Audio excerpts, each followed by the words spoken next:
The Mortal Instruments, City of Glass, page 454, chapter whatever, weighed in the balance. Not me, Clary's throat tightened. The angel brought you back. Because you asked him to. Silently, he traced the outline of her face with his fingers, as if reassuring himself that she was real. You could have had anything else in the world, and you asked for me. She smiled up at him. Filthy as he was, covered in blood and dirt, he was the most beautiful thing she'd ever seen. Gay, but whatever. But I don't want anything else in the world. It's a legit Clace quote. They're not stealing from Malec, you morons.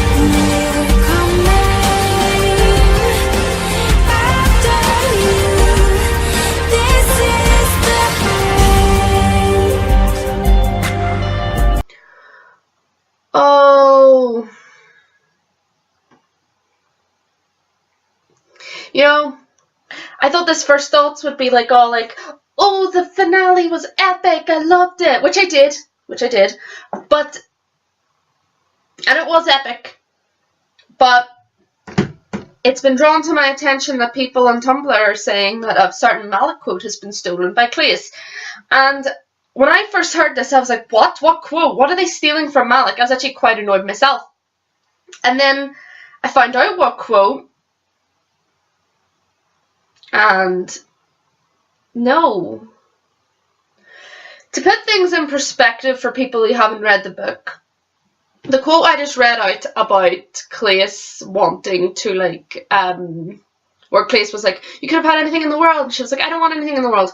There is a similar quote about the world, let's just say, for Malec later in the series, but it's completely different.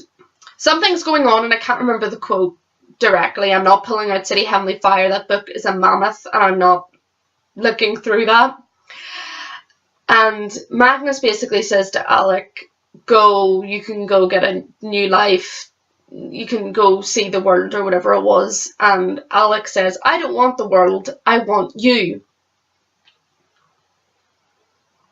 Now, these quotes are similar, but if we are going to get into the grand scheme of things of the fact that they are similar, book 3, City Heavenly Fire's book 6. So if anyone was stealing, it would be Malec. So, yeah.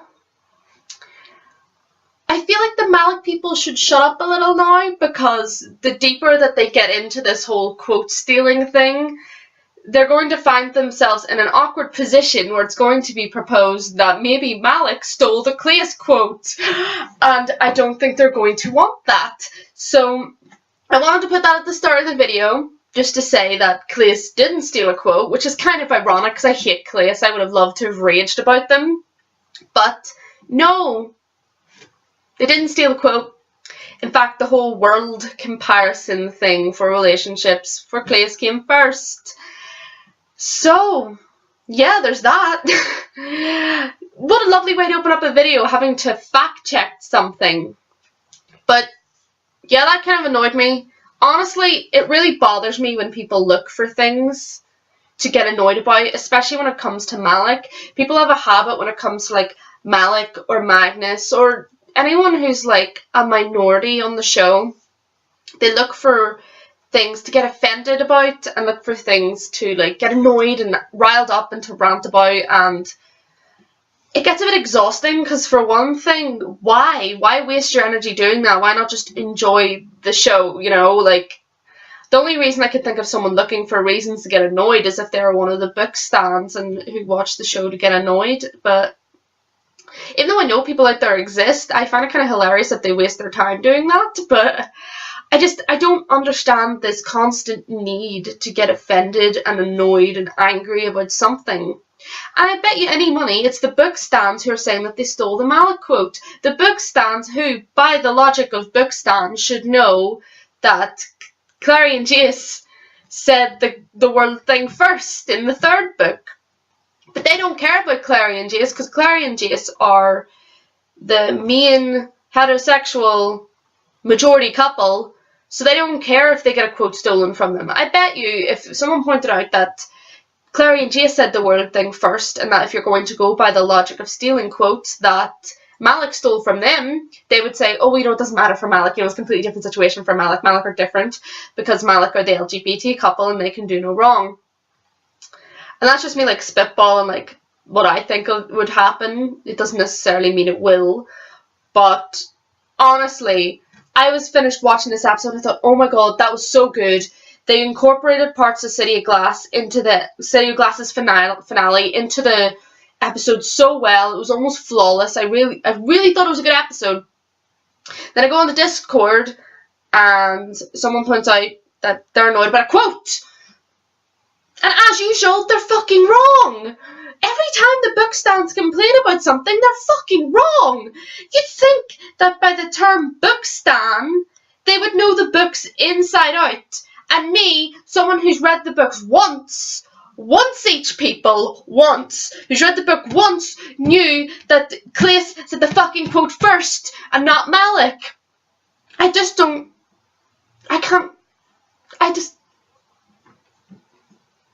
People really just baffle me. They legitimately baffle me. No.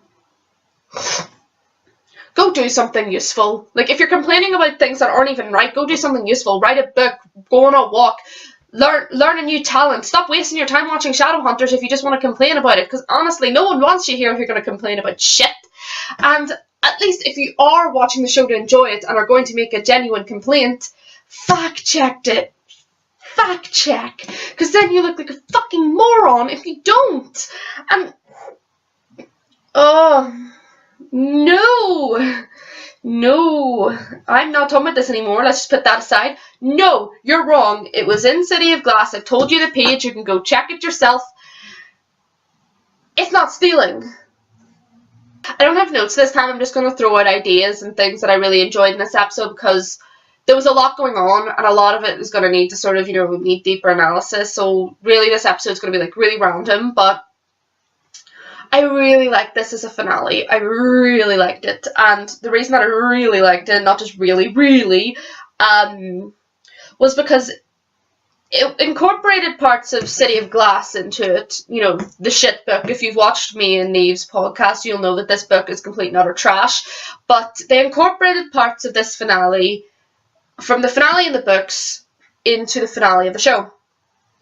And the way they did that was actually done really well, in my opinion, because not only did they incorporate parts of City of Glass, the book, into the episode, but they also fixed a lot of major issues with City of Glass, the book, because there's a lot of issues, as you know, from me and his podcast. You see, there were a lot of issues with the finale in City of Glass, and again, if you've watched too much information, you'll probably know the majority of this. The thing I'm going to talk about mainly is the ending, because fair and unbiased, I'm going to talk a lot about like the details and the bits and pieces of the episode, but for first thoughts, because this is something that really struck me, and this is for first thoughts, and first thoughts are for the things to talk about, the first things. The thing that really struck me in this episode was the fact that they fixed a lot of Cassandra Clare's fuck-ups. And one of the major fuck-ups that Cassandra Clare had made was that she killed Jace. And he did come back to life by Clary's wish, obviously, but she killed Jace, and Alec felt nothing. Can you fucking, even the plot hole is the size of fucking Niagara.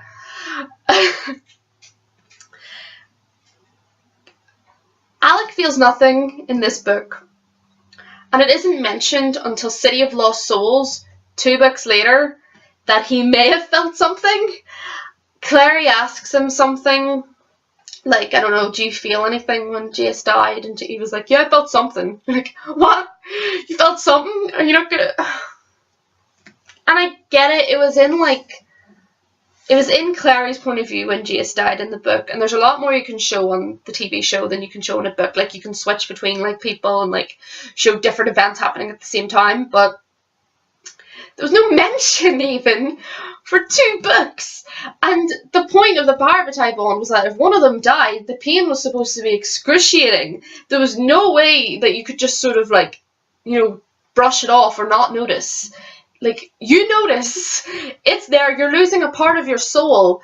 And the reason there's like a theory that people think that Cassandra Clare made Clary ask Alec if he felt anything was because she wanted to big up the party bond between two characters in a different one of her series, is the Infernal Devices. She wanted to make it a bigger deal than she had made it in the Mortal Instruments, but there'd be a lot of plot holes if she didn't like fix it between Alec and Jace, because there's two characters in the Infernal Devices, Jem and Will, and they're parvati, and like one of them dies or whatever. I don't know, I haven't read it. I can't be fucked with that love triangle shit. And she wanted to make it a bigger deal, but she realised that she'd killed Jace before, and Alec virtually felt nothing, so it was like, oh fuck, I need to write something. But obviously that's just a theory. I'm not accusing Cassandra Clare of doing anything. It's just a theory. People theorise. Blah, blah, blah, blah, blah. All that legal shit. I'm not accusing her of anything. Not that I'm really accusing her of anything illegal, but still I'm not. I'm just gonna... It's a theory. A conspiracy, if you will. So I like the fact that they showed that Alec actually fucking felt something. That is one of the major things that I took away from this episode. They actually showed Alec in excruciating pain as his Parvati rune was disappearing. It's kind of ironic he didn't notice that his Parvati rune came back, but maybe it just sort of blinked back into existence. Who really knows?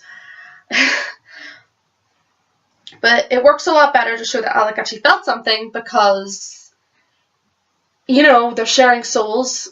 And if one dies, you lose a bit of that soul. So it's not exactly something you can just sort of like brush off, you know. You kind of need to show a bit of a reaction there, even if it's just a little bit. So it worked really well, and it was a really well acted scene. I was tearing up. Even when Clary was like really upset, I was upset too. Like Catherine McNamara has really improved throughout the course of these 2 seasons as an actress, and she really gets me sometimes when she's upset. And I'm glad that she's improved, because loads of people go, oh, the girl who plays Clary is shit. And you're like, she's working on it. She's only like 19, I think, or is she 21?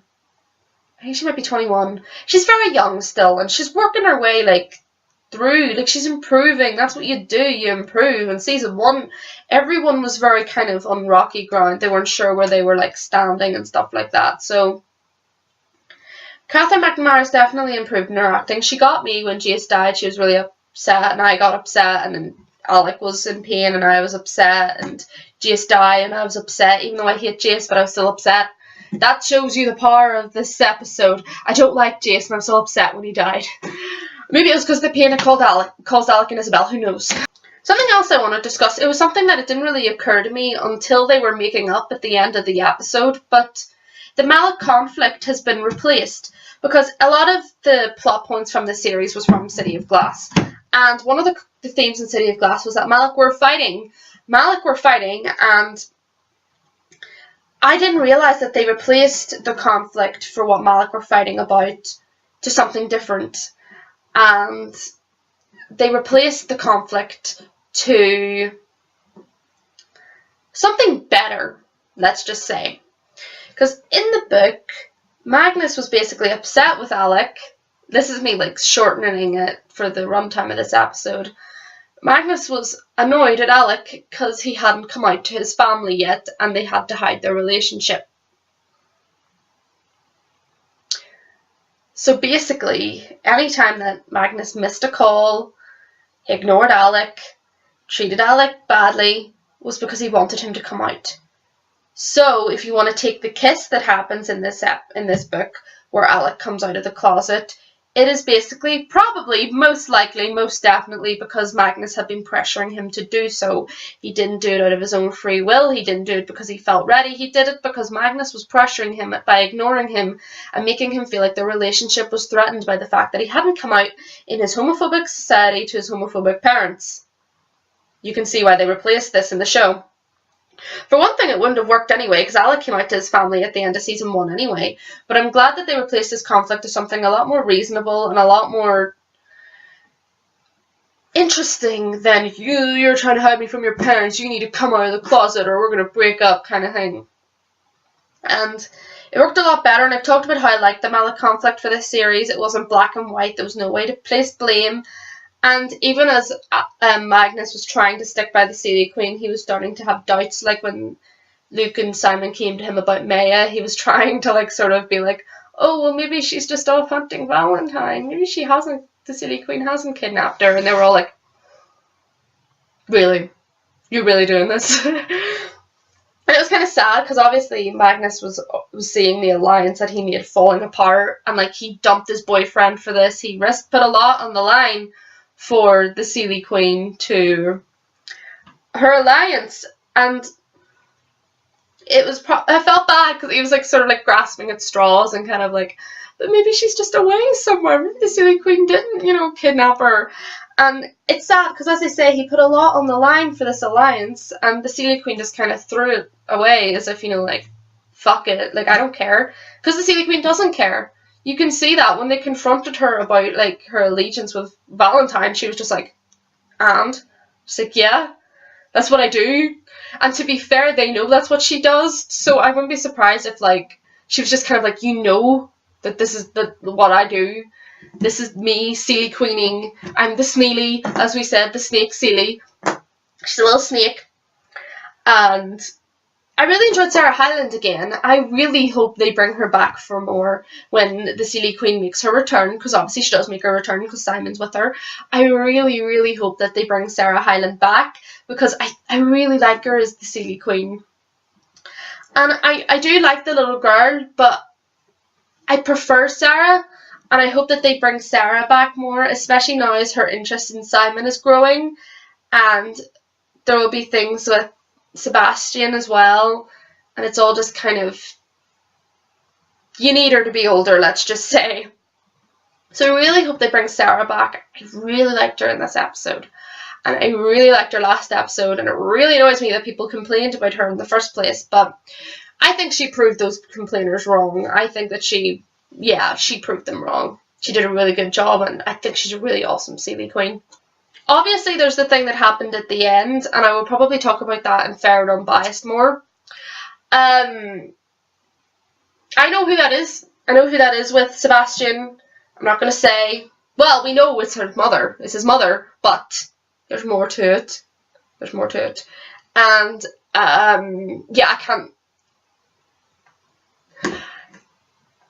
I can't really say anything, but I know who she is. I know what she's up to. Shit's gonna go down in season 3. We're fucked. No, we're not. I know who she is, but I can't really comment much without really, saying who she is besides being Sebastian's mother. So I'm not gonna really do much with that, but there's a lot I want to talk about in Fair and Unbiased, because there's a lot of things that I actually really liked in this episode, and I think they need like more room to talk about than just going, oh my god, first thoughts, everything's emotional, I'm angry, they're stealing quotes. So I don't know if Fair and Unbiased will be longer, but we'll have to see about that. It probably will be. Can I just say, I was really impressed by Clary in this episode. I'm not normally impressed by Clary, but she actually got up and fucking did something. In, like, the book, when she was, like, bound up by a rune, and she pretty much did sweet fuck all, to be honest. And I really like that she got up, she fought Sebastian. Sebastian's a dead body at the minute. That would be a bit crazy, just being on a dead body. No, she was fighting Valentine. And she actually, did something. She took punches. She threw punches. She went in there, She actually showed that she was angry at the fact that Jace had been killed, Not just sort of lay there, bound up by a rune. I mean, I get that she was forced into that rune, but God, fucking useless.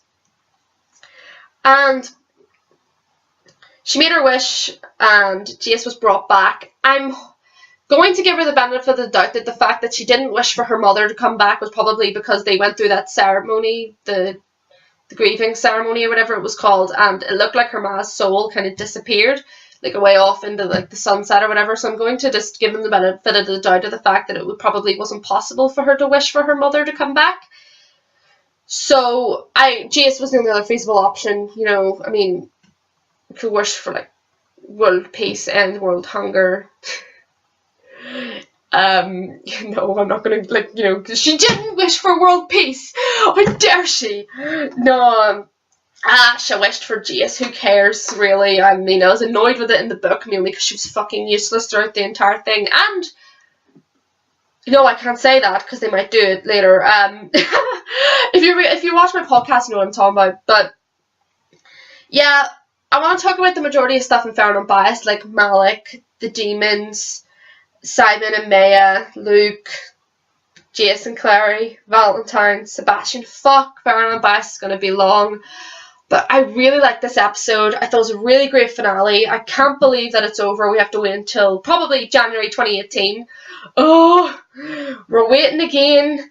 But hopefully I've got some interesting projects in mind for my YouTube channel. So hopefully I'll be able to expand a bit in that time. I'm going to try and talk about things that aren't only Shadowhunters related and kind of like fandom related. I'll do some rants, some Erin rambles. Try and get back to the podcast with Neve, but as I said, she has a job, so I kind of need to work around that. So yeah, interesting stuff coming. So I'll see you on Friday for Fair and Unbiased, Shadowhunters, Angels, and Darmwalders alike. And remember, Clace didn't steal that Malec quote. They came first. Read the book stands.